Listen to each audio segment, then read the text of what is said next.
ഈരാറ്റുപേട്ട പനക്കപ്പാലത്ത് ദമ്പതികളെ വീട്ടിൽ മരിച്ച നിലയിൽ കണ്ടെത്തി. രാമപുരം കുടപ്പുലം സ്വദേശി വിഷ്ണു, ഭാര്യ രശ്മി എന്നിവരാണ് മരിച്ചത്. ആത്മഹത്യയാണെന്നാണ് പ്രാഥമിക നിഗമനം. കിടപ്പുമുറിയിലെ കിടക്കയിലായിരുന്നു മൃതദേഹം. മുറിയിൽ നിന്ന് സിറിഞ്ചുകളും കണ്ടെടുത്തു. പോസ്റ്റ്മോർട്ടത്തിന് ശേഷമേ മരണകാരണം സംബന്ധിച്ച് വ്യക്തത വരൂ എന്നാണ് പോലീസ് പറയുന്നത്. ജി ശ്രീത്ത് ഏറ്റവും പുതിയ വിവരങ്ങളുമായി ചേരുകയാണ്. ശ്രീത്ത്, ഈ മരണകാരണം ഇവർ രണ്ടുപേരും ആത്മഹത്യ ചെയ്തു എന്ന് തന്നെയാണോ ഇപ്പോൾ മനസ്സിലാക്കേണ്ടത്? സാമ്പത്തിക പ്രശ്നം തന്നെയാണോ ഇതിന് പിന്നിൽ? രഞ്ജിത്ത്, ആത്മഹത്യയാണ് എന്നത് തന്നെയാണ് ഇപ്പോൾ എത്തുന്ന പ്രാഥമികമായ നിഗമനം ഉള്ളത്. പോലീസ് ഇൻക്വസ്റ്റ് നടപടികൾ അടക്കം ഏതാണ്ട് പൂർത്തിയായിക്കൊണ്ടിരിക്കുകയാണ്. പക്ഷെ ആത്മഹത്യയിലേക്ക് തള്ളിവിട്ടതാണോ എന്ന സംശയങ്ങൾ ചില ഘട്ടത്തിലുണ്ട്. പ്രത്യേകിച്ച് സാമ്പത്തിക പ്രതിസന്ധികളുണ്ട്. ഇവർ ഒരു വട്ടിപ്പലിശക്കാരിൽ നിന്ന് പണം കടം എടുത്തിരുന്നു. അവർ പണം ചോദിച്ചിരുന്നു എന്നുള്ളതും വീട്ടിൽ വന്ന് ചോദിച്ചിരുന്നു എന്നതടക്കമുള്ള ചില സംശയങ്ങൾ വീട്ടുകാരുടെ ഭാഗത്ത് നിന്ന് ഉണ്ടായിട്ടുണ്ട്. പോലീസ് ഇക്കാര്യങ്ങളെ കുറിച്ചെല്ലാം പരിശോധിച്ചുകൊണ്ടിരിക്കുകയാണ്. ഇക്കാര്യത്തിലൊരു അന്തിമമായ വ്യക്തത വന്നിട്ടില്ല. എന്തായാലും വിഷ്ണു ഈ കരാർ ജോലികൾ ഏറ്റെടുത്ത് ചെയ്യുന്ന അതിന്റെ ഒരു നടത്തിപ്പുകാരനായി ജോലി ചെയ്യുകയായിരുന്നു. രശ്മി ഈരാറ്റുപേട്ടയിലെ തന്നെ സ്വകാര്യ ആശുപത്രിയിലെ നഴ്സിംഗ് സൂപ്രണ്ടായി ജോലി ചെയ്ത് വരുന്ന ഒരു സാഹചര്യമായിരുന്നു ഉണ്ടായിരുന്നത്. എന്തായാലും ഇതിൽ റൂമിനുള്ളിൽ, അതായത് കിടപ്പുമുറിയിലാണ് കിടക്കയിലാണ് രണ്ടുപേരെയും മരിച്ച നിലയിൽ കണ്ടത്.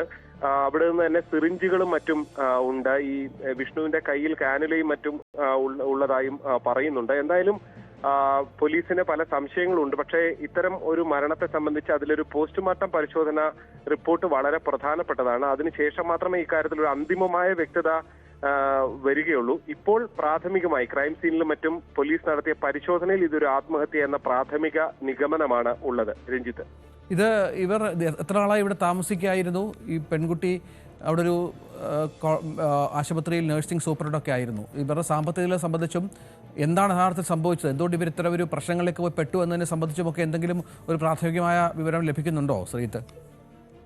രഞ്ജിത്ത്, പ്രാഥമിക വിവരങ്ങളാണ് ഉള്ളത്. ഈ ഭർത്താവ് പാല രാമപുരം സ്വദേശിയാണ്. ഭാര്യ രശ്മി ആകട്ടെ മേലുകാവ് സ്വദേശിനിയും. ഇവർ കഴിഞ്ഞ 4 മാസമായിട്ടാണ് ഈ വീട്ടിൽ വാടകയ്ക്ക് താമസിച്ചിരുന്നത്. അതായത് ഇവിടെ നിന്ന് കുറച്ചടുത്താണ് ഈ യുവതി ജോലി ചെയ്യുന്ന ഈരാറ്റുപേട്ടയിലെ സ്വകാര്യ ആശുപത്രി ഉള്ളത്. അവിടെ ജോലിക്ക് പോകുന്ന ഇവിടെ നിന്ന് പോയി വരാനുള്ള സൗകര്യത്തെ തുടർന്നാണ് ഇവിടെ വീട് വാടകയ്ക്ക് എടുത്തതെന്നാണ് മനസ്സിലാക്കുന്നത്. എന്തായാലും കൂടുതൽ വിവരങ്ങൾ കണ്ടെത്തേണ്ടതുണ്ട്. ഇവർക്ക് എത്ര സാമ്പത്തിക ബാധ്യത ഉണ്ടായിരുന്നു, എന്താണ് സാമ്പത്തിക ബാധ്യതയിലേക്ക് നയിച്ചത് എന്നതടക്കമുള്ള കാര്യങ്ങൾ പരിശോധിച്ച് വരുന്നതേ ഉള്ളൂ. പ്രത്യേകിച്ച് കുടുംബത്തെ സംബന്ധിച്ചുള്ള പല സംശയങ്ങളിലൊന്ന് ഈ പറയുന്ന പോലെ ഈ പണം കടമെടുത്ത് വട്ടിപ്പലിശക്കാരാണ്. അവർ പലതവണ ചോദിച്ചുകൊണ്ടിരുന്നു. വീട്ടിൽ വന്ന് കാര്യമായി ചോദിക്കുന്ന നിലയുണ്ടായിട്ടുണ്ട്. അതിനപ്പുറത്തേക്ക് എന്തെങ്കിലും ഈ പലിശക്കാരുടെ ഭാഗത്ത് നിന്ന് ഉണ്ടായിട്ടുണ്ടോ എന്നതിനെ കുറിച്ച് പോലീസ് പരിശോധിച്ചുകൊണ്ടിരിക്കുകയാണ്. നിലവിൽ ഇവർ ആത്മഹത്യ ചെയ്തു എന്നുള്ള ആത്മഹത്യ ചെയ്തു തന്നെയാണ്. അതിനപ്പുറത്തേക്ക് ഒരു കൊലപാതകം എന്ന നിലയിലേക്ക് ഇപ്പോൾ കാര്യങ്ങൾ പോയിട്ടില്ല. പക്ഷേ ആത്മഹത്യക്ക് പ്രേരിപ്പിച്ച ഘടകം എന്ത് എന്നത് സംബന്ധിച്ച് പോലീസിന് പല സംശയങ്ങളുമുണ്ട്. അതിലൊന്നു തന്നെയാണ് ഈ വട്ടിപ്പലിശക്കാരെ കേന്ദ്രീകരിച്ചുള്ള പുറത്തു വരുന്ന ആരോപണങ്ങളും വിവരങ്ങളും ഒക്കെ. എന്തായാലും ഇതിനെക്കുറിച്ച് പരിശോധന നടത്തി വൈകാതെ ഒരു വ്യക്തത വരുത്താനുള്ള ശ്രമത്തിലാണ് ഈരാറ്റുപേട്ട പോലീസ് ഉള്ളത്. ശരി ശ്രീത്ത്.